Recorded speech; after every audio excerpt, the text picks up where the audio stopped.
اعوذ باللہ من الشیطان الرجیم بسم اللہ الرحمن الرحیم ان الذین لا یؤمنون بآیات اللہ لا یہدیہم اللہ ولہم عذاب علیم۔ پیچھے ذکر فرمایا تھا کہ حضور صلی اللہ علیہ وسلم کے اوپر اعتراضات کرتے تھے مشرکین قرآن کے سلسلے میں۔ آگے یہاں بتاتے ہیں کہ جن لوگوں کو ایمان نہیں لانا ہوتا ان کو کتنا ہی آپ جواب دے دو سمجھا دو ان کو سمجھ میں نہیں آتا۔ تو اصل میں اللہ تعالیٰ نے بھی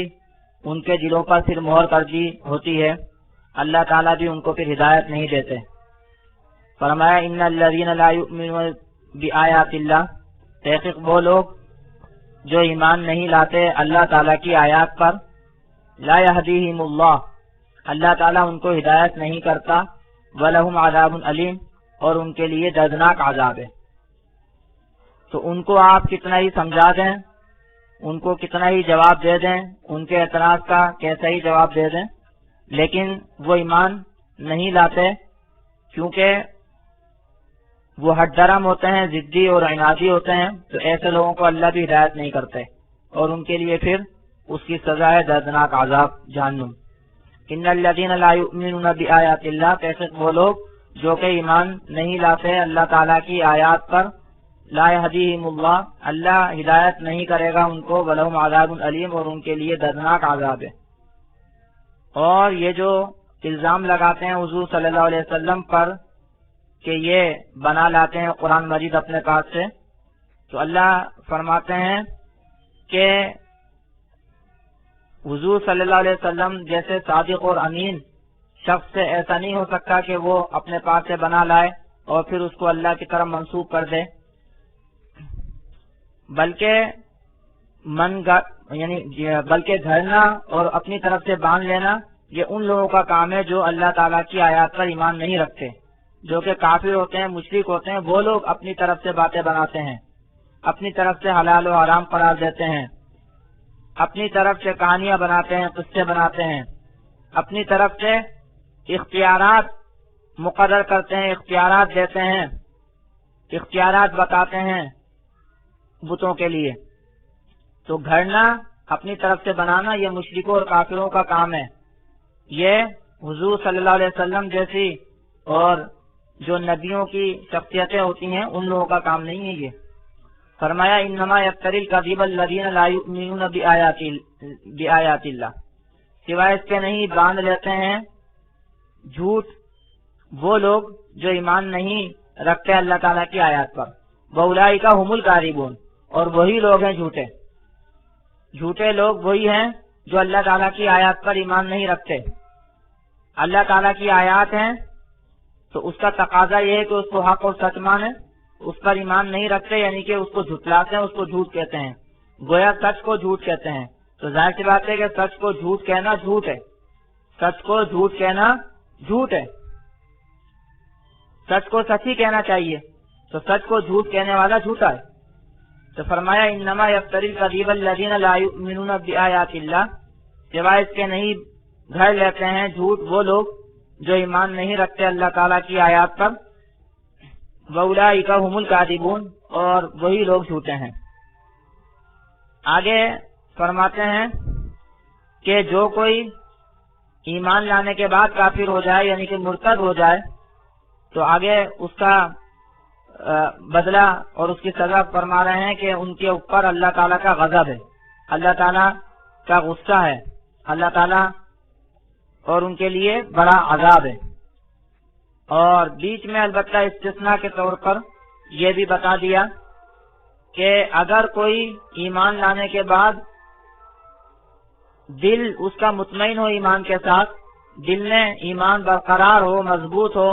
لیکن سخت دباؤ کی وجہ سے، جان کے ڈر سے اگر کوئی کلمہ کفر کہہ دے زبانی طور پر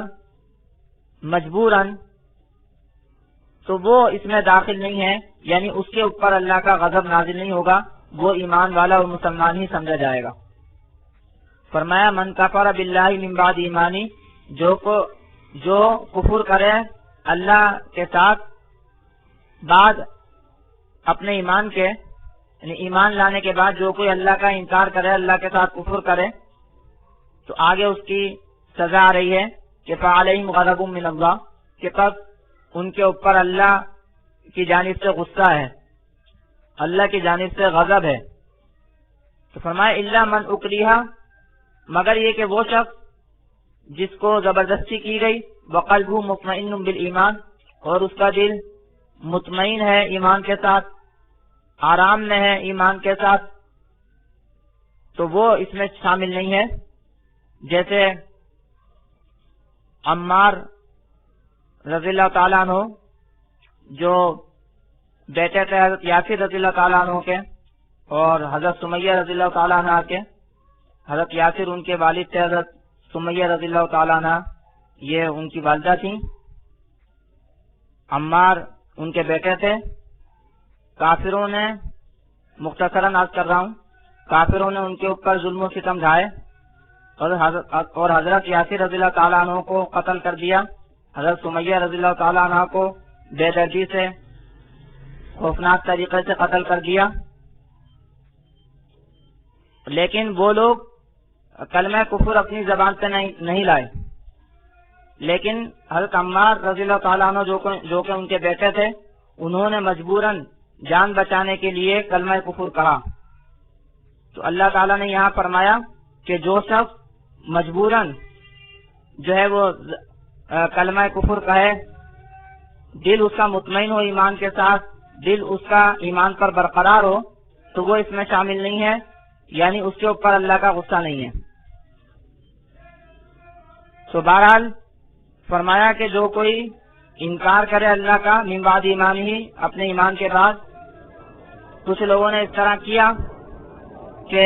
ایمان لے آئے اور اس کے بعد پھر دوبارہ کافر ہو گئے، مرتد ہو گئے۔ تو من کفر باللہ من بعد ایمان ہی، جو کوئی منکر ہوا اللہ کا اپنے ایمان کے بعد، الا من اکریہ وقلبہ مطمئن بالایمان، مگر یہ کہ وہ کہ جس کو زبردستی کی گئی اور اس کا دل مطمئن ہے ایمان کے ساتھ، تو وہ اس میں شامل نہیں ہے۔ فرمایا ولکن من شرح بالکفر صدرا، اور لیکن وہ شخص جس نے کھل کر کفر کیا، جس نے سینہ کھولا کفر کے ساتھ، یعنی جس نے کھل کر کفر کیا، تو فعلیہم غضب من اللہ، تو پس ان کے اوپر غصہ ہے اللہ کی جانب سے، ولہم عذاب عظیم، اور ان کے لیے بڑا عذاب ہے۔ تو وہ شخص جو ایمان لانے کے بعد جس نے کفر اختیار کیا، تو اس کی دو صورتیں ہو سکتی ہیں۔ ایک یہ کہ مجبوراً اور زبردستی کی گئی تھی اس کے اوپر، تو اس کے اوپر تو اللہ کا غصہ نہیں ہے، لیکن ایک وہ جس نے جان بوجھ کر اپنے ایمان لانے کے بعد کفر کیا، اللہ کا منکر ہوا اور کھلم کھلا کفر کیا، تو ان کے اوپر اللہ کی جانب سے غصہ ہے اور ان کے لیے بڑا عذاب ہے۔ یہ کیوں؟ ذالک بانہم مستحب الحیات الدنیا علی الآخرہ، یہ اس وجہ سے کہ انہوں نے پسند کیا دنیا کی زندگانی کو آخرت پر۔ کفر جو کیا یہ دنیا کی زندگانی کی خاطر، تو ذالک بانہم مستحب الحیات الدنیا علی الآخرہ، یہ اس وجہ سے کہ انہوں نے پسند کیا دنیا کی زندگانی کو آخرت پر۔ وان اللہ لا یہدی القوم الکافرین، اور تحقیق اللہ تعالیٰ ہدایت نہیں دیتے کافر لوگوں کو۔ تو جو کافر، یہ لوگ اصل میں کافر لوگ ہیں، شروع میں ایمان لے آئے، پہلے ایمان لے آئے، لیکن حقیقت میں یہ کافر ہی تھے۔ جس کا خاتمہ کفر پر ہو رہا ہے تو اس کا مطلب ہے اصل میں وہ کافر ہی ہے۔ تو فرمایا کہ اللہ تعالیٰ بھی ہدایت نہیں دیتے کافر لوگوں کو، ورنہ ایسے بھی کچھ لوگ ہیں کہ شروع میں کافر رہے، پھر اللہ ان کو ایمان نصیب کر دیتا ہے، یا ایسے بھی کچھ لوگ ہوتے ہیں کہ شروع میں ایمان والے تھے، پھر کافر ہو گئے یعنی کہ مرتد ہو گئے، لیکن پھر دوبارہ اللہ نے ان کو ایمان کی توفیق دے دی اور ان کا ایمان پر، اسلام پر خاتمہ ہوا۔ تو اصل میں جو لوگ کافر ہوتے ہیں اللہ تعالیٰ ان کو ہدایت نہیں دیتے، جو لوگ دنیا کی زندگانی کو ترجیح دیتے ہیں آخرت پر۔ تو فرمایا ذالک بانہ مستحب الحیات الدنیا علی الآخرہ، یہ اس سبب سے کہ انہوں نے دوست رکھا، انہوں نے محبوب رکھا دنیا کی زندگانی کو آخرت پر، وَأَنَّ اللَّهَ لَا يَهْدِي الْقَوْمَ الْكَافِرِينَ، اور یہ کہ تحقیق اللہ تعالیٰ ہدایت نہیں دیتا کافر لوگوں کو۔ أُولَٰئِكَ الَّذِينَ طَبَعَ اللَّهُ عَلَىٰ قُلُوبِهِمْ وَسَمْعِهِمْ وَأَبْصَارِهِمْ، یہ لوگ اللہ نے مہر کر دی ان کے دلوں پر اور ان کے کانوں پر اور ان کی آنکھوں پر۔ یہ جملے پہلے بھی گزر چکے ہیں اور اس کا مطلب بھی پہلے بھی گزر چکا ہے، تشریح کئی مرتبہ گزر چکی ہے کہ یعنی جب آدمی اپنے دل کو، اپنے کان کو، اپنی آنکھوں کو صحیح استعمال نہیں کرتا ہے، ہدایت کے لیے، ایمان کے لیے، اسلام کے لیے استعمال نہیں کرتا ہے، تو اللہ تعالیٰ بھی پھر اس کو ایمان کی، اسلام کی توفیق نہیں دیتے ہیں۔ پھر اللہ تعالیٰ بھی دلوں پر اور کانوں پر اور آنکھوں پر مہر کر دیتے ہیں، پھر وہ دل سے حق بات سمجھتا نہیں ہے، کانوں سے حق بات سنتا نہیں ہے اور آنکھوں سے حق دیکھتا نہیں ہے۔ وَأُولَٰئِكَ هُمُ الْغَافِلُونَ، اور یہی لوگ ہیں بے خبر، غافل۔ ظاہر سی بات ہے جب ان کے دل کام نہیں کر رہے، ان کی آنکھیں کام نہیں کر رہے، ان کے کان کام نہیں کر رہے، تو پھر ان کو خبر کہاں سے ہوگی؟ جس کے کان، جس کی آنکھیں، جس کے دل بیکار ہو جائیں تو ان کو خبر کہاں سے ہوگی؟ تو جو اللہ تعالیٰ نے آزاد دیے ہیں ان کو صحیح طریقے پر استعمال نہیں کرتے ہدایت کے لیے، ایمان کے لیے، تو ہدایت اور ایمان کہاں سے نصیب ہوگا؟ تو فرمایا وَأُولَٰئِكَ هُمُ الْغَافِلُونَ، اور یہی لوگ ہیں غافل، بے خبر۔ لَا جَرَمَ أَنَّهُمْ فِي الْآخِرَةِ هُمُ الْخَاسِرُونَ، کوئی شک نہیں کہ تحقیق یہ آخرت میں یہی لوگ آخرت میں خسارہ پانے والے ہیں، اس میں کوئی شک نہیں ہے۔ بڑے تحقیقی اور تاکیدی الفاظ ہیں، یعنی ابھی بظاہر دنیا میں ہو سکتا ہے کہ ان کو اپنا فائدہ نظر آ رہا ہو، لیکن آخرت کے اعتبار سے حقیقت میں نقصان ہی میں ہے، یہ اس میں کوئی شک نہیں ہے۔ آخرت میں سراسر ٹوٹا پانے والوں میں، نقصان اٹھانے والوں میں ہے یہ، اگرچہ بظاہر دنیا میں ان کو فائدہ نظر آ رہا ہو، اگرچہ بظاہر دنیا میں عیش و عشرت میں ہوں۔ لا جرم انہم فی الآخرۃ ھم الخاسرون، کوئی شک نہیں کہ تحقیق وہ آخرت میں نقصان اٹھانے والوں میں ہے، خسارہ پانے والوں میں۔ ثم ان ربک للذین ہاجروا من بعد ما فتنوا ثم جاهدوا وصبروا ان ربک من بعدها لغفور رحیم۔ آگے بتا رہے ہیں کہ جن لوگوں نے جو ہے وہ مکہ میں کافروں کے فتنہ سے اور مظالم سے مجبور ہو کر اگر کسی نے کلمہ کفر کہا یا اور اس سے کوئی کمی کوتاہی ہو گئی، لیکن پھر بعد میں اس نے توبہ کر لی، ہجرت کی، جہاد کیا، صبر کیا، تو اللہ تعالیٰ اس کو بخشنے والے مہربان ہیں۔ گویا بات وہی آتی ہے، خلاصہ یہی ہے کہ جو ہٹ دھرم ہوتا ہے تو اس کا خاتمہ بھی کفر پر ہوتا ہے۔ جو ہٹ دھرم ہوتا ہے، ضدی ہوتا ہے، اس کا خاتمہ کفر پر ہوتا ہے، اللہ تعالیٰ اس کو ہدایت نہیں دیتا۔ لیکن اگر کسی سے غلطی ہو جائے، لیکن اگر وہ اس غلطی کے بعد اپنے غلطی پر نادم ہو، پشیمان ہو اور پھر اچھے عمل کرے تو اللہ تعالیٰ بھی اس کی غلطی کو معاف کر دیتا ہے۔ یہ ہے اصول اللہ تعالیٰ کا، یہ ہے عادت اللہ کی۔ تو فرمایا ثم ان ربک للذین ہاجروا، پھر تحقیق تیرا رب ان لوگوں کے لیے کہ جنہوں نے ہجرت کی، من بعد ما فتنوا، بعد اس کے کہ ان کو آزمائش دی گئی، آزمائش والے کٹھن حالات ان کے اوپر آئے، جیسے کافر لوگ جو ہے وہ سخت مظالم دیتے تھے، سخت تکلیف دیتے تھے۔ آزمائش والے حالات میں بار بار بتاتا ہوں، سخت حالات کو کہتے ہیں آزمائش والے حالات، کیونکہ اس میں آدمی سوچ میں پڑ جاتا ہے کیا کروں، جو تکلیف دے رہا ہے اس کی مانوں کہ نہ مانوں۔ تو یہ آزمائش والے حالات ان کے اوپر گزرے، سخت تکالیف والے حالات ان کے اوپر گزرے، لیکن اس کے بعد انہوں نے ہجرت کی، ثم جاہدوا، پھر جہاد کیا، وصبروا، اور صبر کیا، ان ربک من بعدها لغفور رحیم، تحقیق تیرا رب ان کے بعد ضرور بخشنے والا مہربان ہے۔ ان واقعات کے بعد اللہ تعالیٰ بخش دیتا ہے، مہربانی کرتا ہے، جو غلطی پیچھے ہوئی اس غلطی کو معاف کر دیتا ہے، جو کمی کوئی کوتاہی پیچھے ہوئی اس کو معاف کر دیتا ہے۔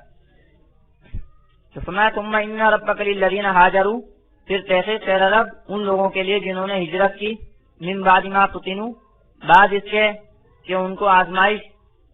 کے حالات پیدا کیے گئے ان کے لیے، بعد اس کے کہ ان کی آزمائش کی گئی، یعنی ان کو تکالیف دی گئی. ثم جاہدوا، پھر انہوں نے جہاد کیا، وصبروا، اور صبر کیا. ان ربک من بعدها لغفور رحیم، تحقیق تیرا رب ان حالات کے بعد ضرور بخشنے والا مہربان ہے. تو یہاں اللہ رب العزت نے ایمان اور کفر سے متعلق بہت سی اہم باتیں بیان فرمائی ہیں. تو اللہ تعالی ہمیں ان کی سمجھ عطا